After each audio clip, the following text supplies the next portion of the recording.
Every Soviet experimental aircraft ever built, from flying tanks to nuclear bombers. Subscribe for more videos. Let's begin. Early visionaries, the pre-war dreams.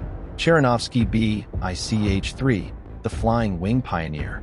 This early Soviet flying wing glider tested in the 1920s represented one of aviation's first serious attempts at tailless aircraft design. Engineer Boris Cheranovsky believed eliminating the tail would reduce drag and improve efficiency. The glider contributed almost nothing to operational aviation, but it planted a seed. For the next 70 years, Soviet engineers would return again and again to flying wing obsession, chasing the aerodynamic perfection that Cheranovsky first imagined in fabric and wood. Kalinin K-7, the giant before giants. This massive 7-engine experimental bomber and transport from the early 1930s featured a wingspan rivaling the B-52 decades before the B-52 existed. Designed by Konstantin Kalinin, it was built to carry enormous payloads across the Soviet Union's vast distances. During testing in 1933, the aircraft suffered catastrophic structural failure and crashed, killing 15 crew members. The program ended immediately, but the K-7 proved that Soviet aviation ambition had absolutely no ceiling, even when the engineering could not keep up.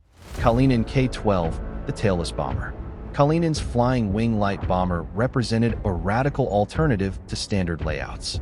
This successful tailless design flew well and demonstrated genuine promise for operational deployment. But history intervened violently. During Stalin's Great Purge, Konstantin Kalinin was arrested, tortured, and executed. His entire design bureau was dismantled. The K-12 program died with its creator, leaving it as one of aviation history's great what-ifs. A machine that worked, killed by politics rather than engineering failure. Grigorovich IZ, the gun platform. This Soviet fighter was one of the world's first aircraft designed specifically around a weapon rather than the other way around. Engineer Dmitry Grigorovich built the airframe around a massive recoilless cannon, prioritizing firepower over every other consideration. The concept was too radical for its era. Recoil management, weight distribution, and structural stress proved overwhelming. But the IZ established the philosophy of weapons-centric fighter design that would echo through Soviet aviation for generations. Bartini Stal 6, the stainless steel record breaker. Designed by Italian-born engineer Roberto Bartini, this experimental aircraft constructed entirely from stainless steel shattered speed records and embarrassed contemporary fighters. Bartini believed unconventional materials and radical aerodynamic thinking could overcome traditional engineering limitations. The Stal 6 proved him correct. Its performance forced Soviet leadership to recognize that innovation often came from the most unexpected sources. Bartini would carry this philosophy into far stranger projects over the following decades, becoming one of Soviet aviation's most brilliant and eccentric minds. World War II, combat experiments. Zveno Project, the parasite fighters. This was not a single aircraft, but an entire operational concept. Soviet engineers mounted fighters underneath heavy bomber wings, creating parasite aircraft that would detach mid-flight, attack their targets, and land independently. The concept sounds insane, but the Soviet Air Force actually used this operationally during World War II. In August 1941, Zveno formations attacked the Chernovoda Bridge in Romania. Fighter aircraft launched from bomber motherships struck the target successfully, making Zveno one of the few genuinely radical experimental concepts that saw real combat. Berezhniki BI, the rocket interceptor.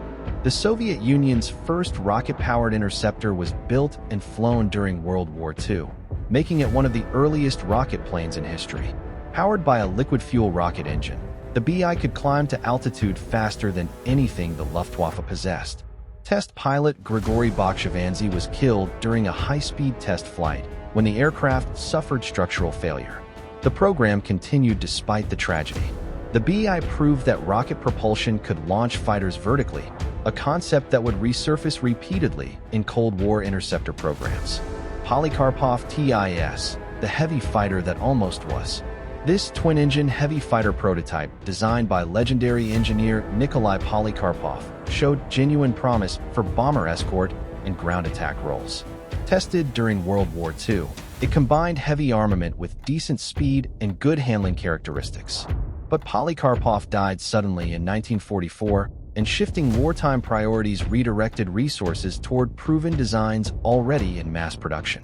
The TIS vanished into the archives, another victim of war's brutal efficiency calculations. Jet Age Dawn, learning to fly fast. Lavochkin La-150, the German engine teacher. One of the first jet fighter prototypes from the legendary Lavochkin Design Bureau used captured German Jumo engines to learn jet propulsion. Straight-winged and limited in performance, it represented a stepping stone. This was the aircraft that taught Lavochkin how to build jets before the real competition began. Every lesson learned from the La-150's limitations fed directly into improved designs that followed. Lavochkin La-160, the first Soviet swept wing.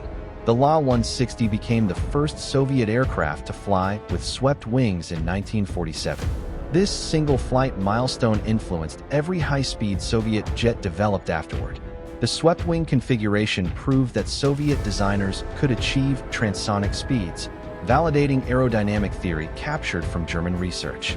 This knowledge defined the MiG-15, MiG-17, and an entire generation of Soviet fighters that would dominate Korean skies. MiG-8 Utka, the backwards airplane. This canard configuration research aircraft featured small forward wings and the main wing at the rear. Tested by MiG as an aerodynamic curiosity in the late 1940s, it looked like an airplane built backwards. The unconventional layout provided critical flight data about canard behavior and control surfaces.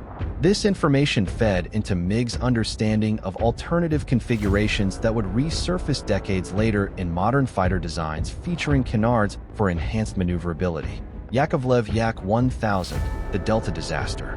This delta-wing needle-nose speed research aircraft was so aerodynamically extreme that it proved nearly impossible to control on the ground. Yakovlev designers chased raw speed without solving basic stability. Ground taxi tests revealed catastrophic handling characteristics. The aircraft never successfully flew. Yakovlev shelved the program, making the Yak-1000 one of Soviet aviation's most dramatic failures and a cautionary tale about pushing aerodynamics beyond controllability limits. Strategic reach, bombers beyond borders. Tupolev Tu-80, the B-29 evolution. This four-engine strategic bomber represented a direct evolution of the Tu-4, itself a reverse-engineered American B-29. Designed for intercontinental nuclear delivery, it featured improved engines and extended range. The Tu-80 flew successfully and performed well in testing. But the arrival of jet-powered bomber designs rendered it obsolete before production could begin. Propeller-driven strategic bombers had reached their evolutionary dead end. Tupolev Tu-85, the ultimate propeller giant. The largest piston-engine bomber the Soviet Union ever built was designed for true intercontinental range to strike the continental United States. This enormous aircraft represented the ultimate expression of propeller-driven strategic bombing. It achieved its design goals during testing, but Soviet leadership canceled the program the moment they committed to jet and turboprop bombers that could accomplish the same mission faster. The Tu-85 became instantly obsolete despite being technically successful. Myasishchev M50 Bounder, the NATO Terrifier. This four-engine supersonic strategic bomber prototype terrified NATO when it appeared at the 1961 Ticino Air Show.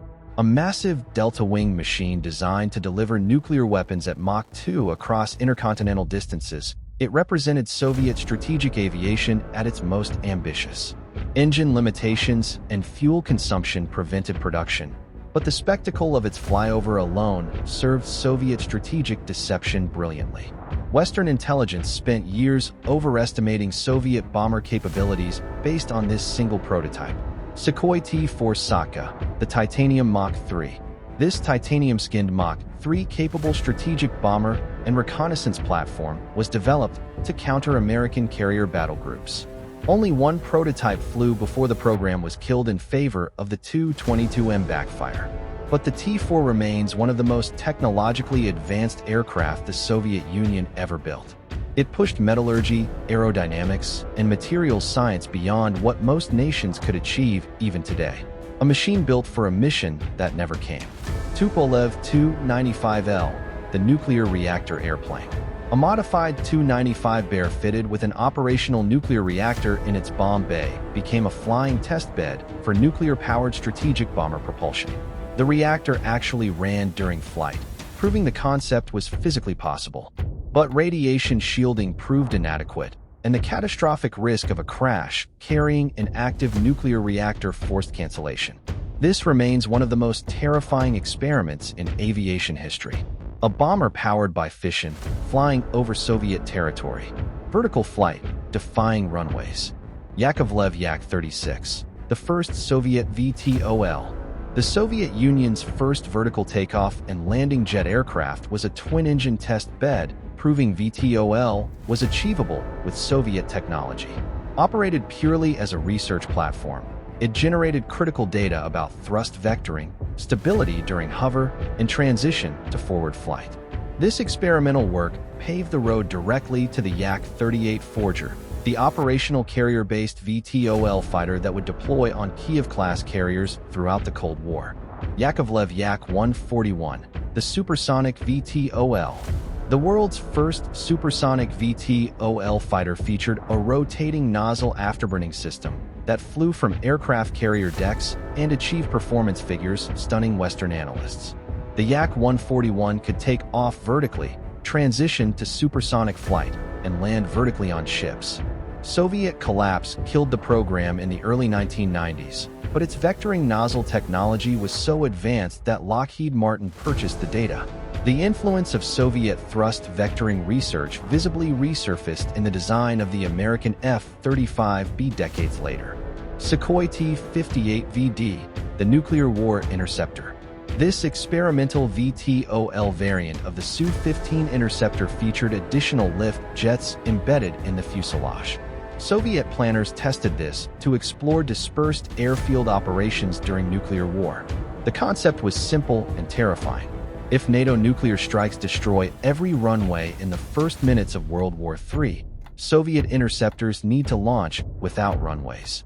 The T-58VD proved vertical launch was possible, though operational complexity and fuel consumption prevented deployment. Ocean skimmers, the ground effect revolution. ekranoplans, the Caspian Sea Monster. The legendary Caspian Sea Monster was a 544-ton ground effect vehicle that flew feet above water at over 300 miles per hour. Designed by Rostislav Alexeyev, it exploited ground effect to achieve enormous payload capacity at high speed. American spy satellites detected it operating on the Caspian Sea and initially classified it as a ship because nothing that large could possibly fly. The KM was the largest and heaviest aircraft ever built at the time, a machine defying every conventional distinction between airplane and vessel. Wartime VVA-14, the submarine hunter. This aircraft was designed to take off vertically from water, fly at high speed over the ocean, and hunt NATO submarines. An amphibious, jet-powered VTOL ekranoplan hybrid unlike anything else ever conceived. Roberto Bartini and Georgi Bariv collaborated on this impossibly ambitious design featuring multiple engines, amphibious hull, and vertical lift capability. Only 3 were partially built. The lift engines were never installed, and the program collapsed. But the surviving airframe rotting in Menino Museum remains one of the most hauntingly ambitious relics in aviation history. Space Dreams, Beyond the Atmosphere. MiG-105 Spiral, the orbital spaceplane. A crude orbital spaceplane prototype representing the Soviet answer to the American X-20 Dinosaur. Designed to launch from a hypersonic carrier aircraft, enter orbit, conduct reconnaissance or bombing missions, and glide back to runway landing. Only a subscale atmospheric test bed flew, but the Spiral program represented the most ambitious merger of aviation and space flight the Soviet Union ever attempted. A reusable space combat vehicle launched from another aircraft traveling at Mach 6. Myasishchev M-17 Stratosphera, the balloon hunter. This single-engine ultra-high-altitude aircraft was designed to intercept Western reconnaissance balloons drifting over Soviet territory at elevations above 70,000 feet. These balloons carried cameras photographing Soviet military installations. The M17 could climb higher than any conventional fighter, set multiple altitude records, and shoot down surveillance balloons before they crossed sensitive airspace. Pure Cold War paranoia made airborne. The aircraft later evolved into the M55 Geophysica research platform, still flying today. Impossible concepts, the truly bizarre. Antonov A-40, the flying tank. Soviet engineers bolted an enormous biplane wing and tail assembly onto a T-60 light tank, creating a glider that could theoretically be towed behind a bomber and fly a tank directly onto a battlefield. It actually flew briefly during testing in 1942 before the towing bomber nearly lost control under aerodynamic drag. The A-40 represents the most literal interpretation of flying tank ever attempted. Airborne armor delivery through sheer brute force and questionable engineering. Late Cold War, the final generation. Sukhoi Su-47 Berkut, the forward sweep. This forward-swept wing technology demonstrator became one of the most visually striking experimental fighters ever flown. Sukhoi operated it as a test bed for advanced composites, supermaneuverability, and internal weapons base. Forward-swept wings offered exceptional agility, but required exotic composite materials to prevent catastrophic structural failure. The Su-47 never entered production, but its technologies migrated directly into the Su-57 fifth-generation fighter program. MiG 1.44, the lost fifth generation. MiG's answer to the fifth-generation fighter race was a large twin-engine Delta Canard stealth demonstrator, first flying in 2000 after years of post-Soviet delays. Underfunded and overtaken by Sukhoi's competing program, the MiG 1.44 flew only twice. It proved MiG possessed the aerodynamic vision for stealth even when the budget would not follow. A glimpse of what might have been if Soviet economic collapse had not intervened. Kamov Ka-22, the convertiplane. This Soviet convertiplane used massive rotors for vertical lift and conventional turboprop engines for forward cruise flight. Half helicopter, half fixed-wing transport, it set multiple payload-to-altitude world records before fatal crashes ended the program. The Ka-22 proved the convertiplane concept could achieve extraordinary performance at extraordinary risk. Mechanical complexity and catastrophic failure modes made operational deployment impossible. Mil V-12 Homer, the largest helicopter. The largest helicopter ever built featured twin rotors and a wingspan wider than a B-52, designed to transport intercontinental ballistic missiles for Soviet strategic rocket forces. Only 2 were built before cancellation, but the V-12 set payload records remaining unbroken over 50 years later. A monument to Soviet belief that if something needed to be bigger, you simply made it bigger regardless of engineering or economic sanity. Conclusion: these machines born from bureau-level curiosity and state-prioritized resources form the world's most relentlessly experimental aviation archive, a legacy of ambition unmatched before or since.